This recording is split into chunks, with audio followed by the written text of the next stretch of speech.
Do you know the difference between a cappuccino and a latte? Well, I'm at Journey Coffee Company today and we're about to find out.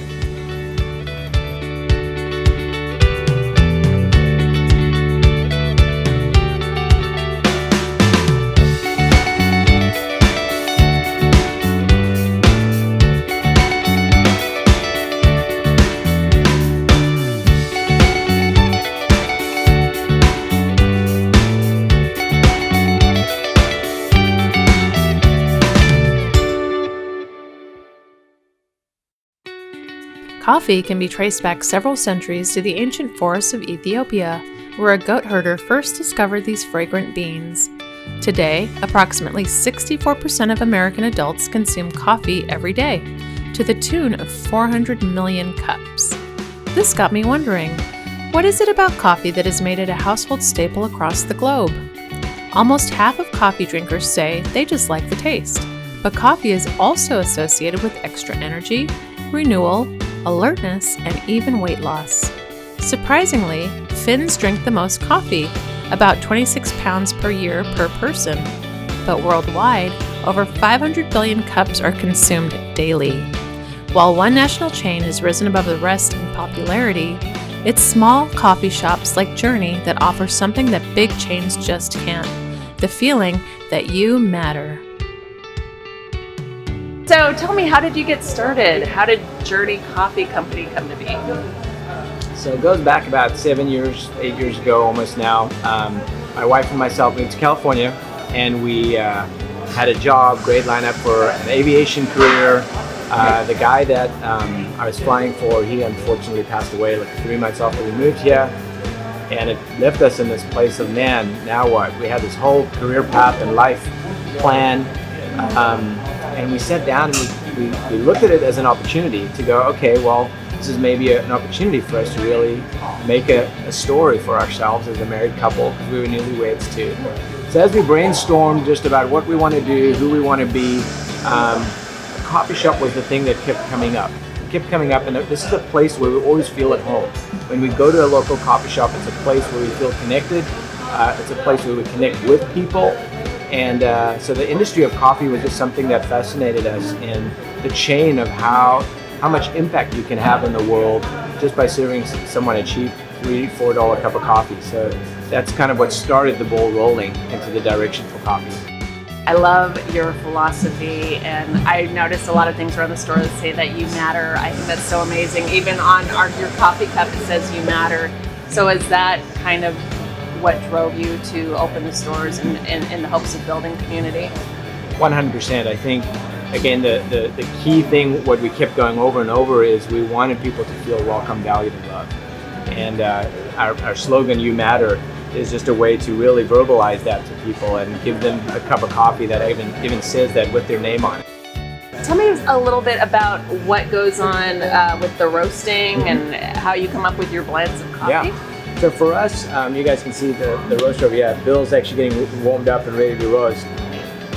This is another part of the circle of how amazing coffee impacts the world. We have a relationship with a lot of the farmers, and that's a lot of times how we choose a blend or choose a roast, is what kind of relationships we're building with people.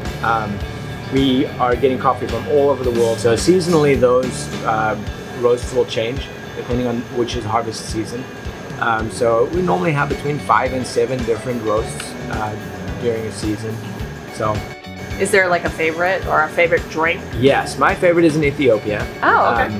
And it was a bit of a sell initially in Vacaville and Fairfield, because everybody was used to just black coffee that is dark and, really not much fruity notes or sweetness. Ethiopia coffees generally are very fruity. They have a lot of sweetness to them. And I just love drinking Ethiopia because every region in Ethiopia has such a distinct fruity note. Wow. A lot of berries, blueberries, strawberries, and so that's my favorite. Similar to wine tasting, cupping is an efficient way to taste several different coffees side by side, and is used to check the quality of a batch of coffee by scoring the brew for cleanness, sweetness, acidity, mouthfeel, and aftertaste. In addition, cupping can also be used to determine ideal roast profiles, brewing methods, and more.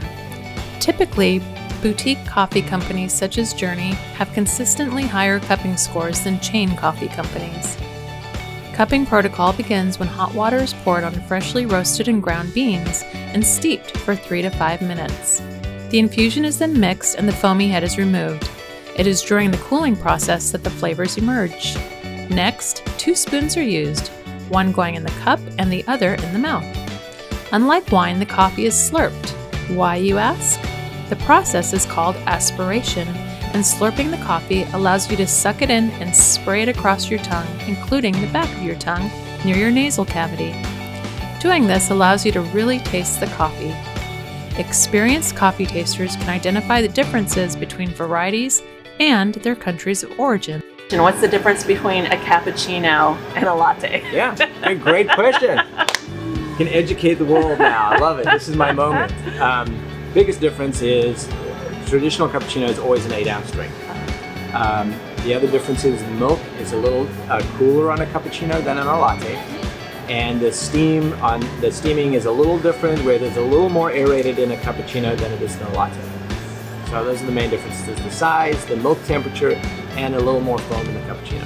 What has been the most surprising thing to you since opening this business? You know, I think for someone maybe who's come into a coffee business, a lot of people think it's a kind of a fantasy, that it's just so easy, and they also see that our growth is growing, and wow, this is, so easy for them.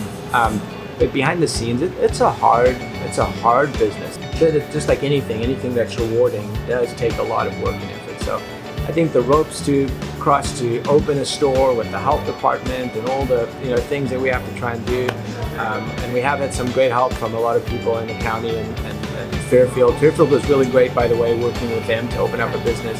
Anybody opening up one, I would just say do it, because Fairfield was great. Was a great help to me.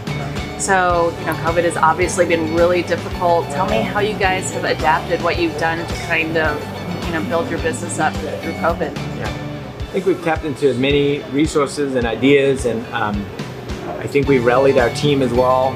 Our team was able to adjust really fast, and I was really proud of that, because it was a lot of change really quickly. We started our drive. You can come in and do a curbside pickup. So we had to kind of adjust with those things, and outdoor seating, luckily for us, we had available. So we were thankful that we had a patio, and the weather was good pretty much most of the time during COVID. So we were fortunate as well that we had a mobile app that was up and running and working. So, the adaptations that we made, luckily, didn't have to be too big, because we had a lot of the infrastructure for it. And also, we were amazed. We've been sending this message of You Matter to the community. And we've seen in this season, the community has said it back to us, and we've really felt that. Like, we really felt like we matter. I really like that, how you said, you wanted to support the community and let them know that they matter. Now you're feeling it back, so it's kind of a validation that you know that your philosophy and your ideals are getting out there and really making a difference. And I think really during COVID too, when everyone, is kind of really unsure about what's going on, it's really important to have that sense of community where they can somewhere to come every morning and keep some type of normalcy. And it made almost every interaction a little more special too, because we knew that, man, this is it. For some people, this was their only interaction the whole day. So we got to really just have more closer, intimate relationships with some of the transactions than we maybe normally did. Tell me about some of the other products that you have in your store. I've noticed you have quite a few different offerings. We have smoothies and great lunch items, and we have wine and beer as well. We have a lot of local products. We have our honey, we have a local pottery lady, we have an air plant company that's local as well, that we buy from. All of our shirts and apparel is locally bought as well. So every bit of retail we have normally is locally sourced and supporting local businesses. Where do you see Journey Coffee in 5 years? In 5 years, I think any opportunity that comes up for us to be able to build a community, it could be 20 journeys, it could be 5, we'll just do our best in taking those opportunities. I just want to say thank you to all the people in Fairfield. It does make all these hard times and difficult moments of building a business, it makes it rewarding when you see some of these things that come into fruition. And thankful for all the people who have supported us since the beginning. Again, for any business owners that are out there, investment in the staff, if you invest in them in a way that's very real and relational, the rewards that I've gotten back as well from phenomenal friendships that I now have within my staff and team And it is doable. You can have friends and work with them. It's tough to accomplish something like You Matter as one person. But when I have 40 other people in our team that are really believing in that and are doing it, I'm just thankful for them who are on that journey with me.